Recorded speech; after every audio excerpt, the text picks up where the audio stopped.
Hello friends, welcome back to my channel. আমার আজকের recipe সোয়া চাংক পোলাও। এটা বানানো খুব সহজ এবং সুস্বাদু। ভিডিওটা শেষ পর্যন্ত দেখবেন।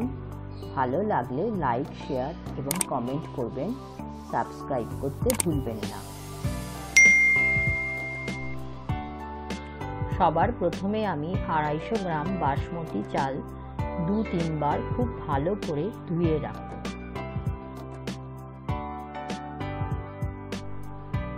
এরপর এই ভেজানো চালটাকে 30 মিনিটের জন্য রেখে দেব।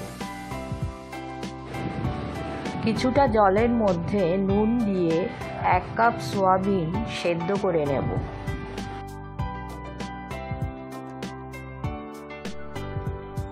তারপর এই সোয়া চাংকগুলো 5 থেকে 7 মিনিট ফুটিয়ে ছেঁকে রেখে দিতে হবে।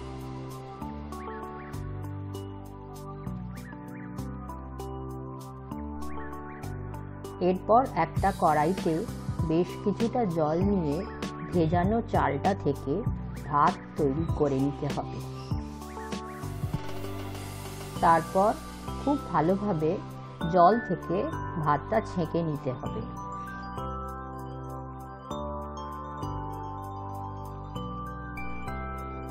ফোড়ন হিসাবে কিছুটা গোটা গরম মশলা এবং 1 চামচ জিরে এর মধ্যে দিয়ে দেব।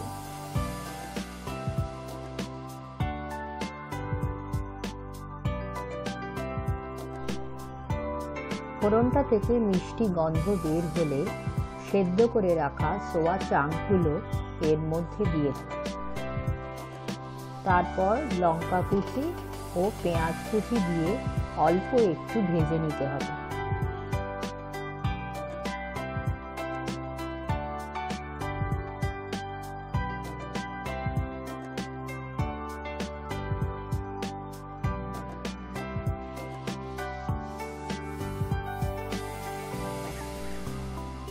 কিছুটা ভাজার পর 1/2 চামচ নুন, 1 চামচ করে হলুদ ও চিনি দিয়ে ভাজতে হবে।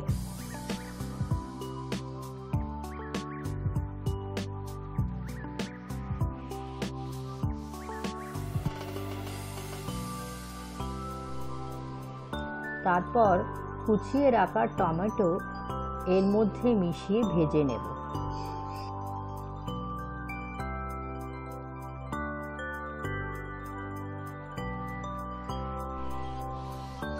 এরপর একে একে 1 চামচ করে শুকনো লঙ্কা গুঁড়ো, জিরে গুঁড়ো, গরম মশলা গুঁড়ো মিশিয়ে 2 মিনিট আবারও ভাজতে হবে।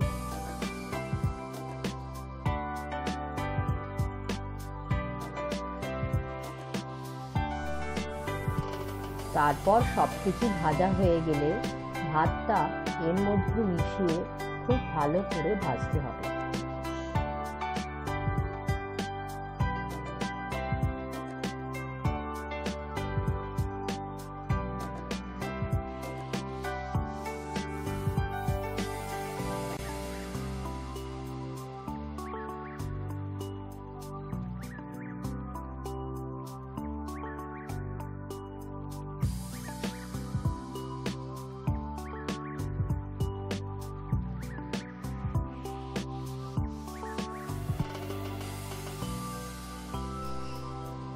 সবার শেষে ধনেপাতা কুচি ও 2 চামচ ঘি ছড়িয়ে দেব।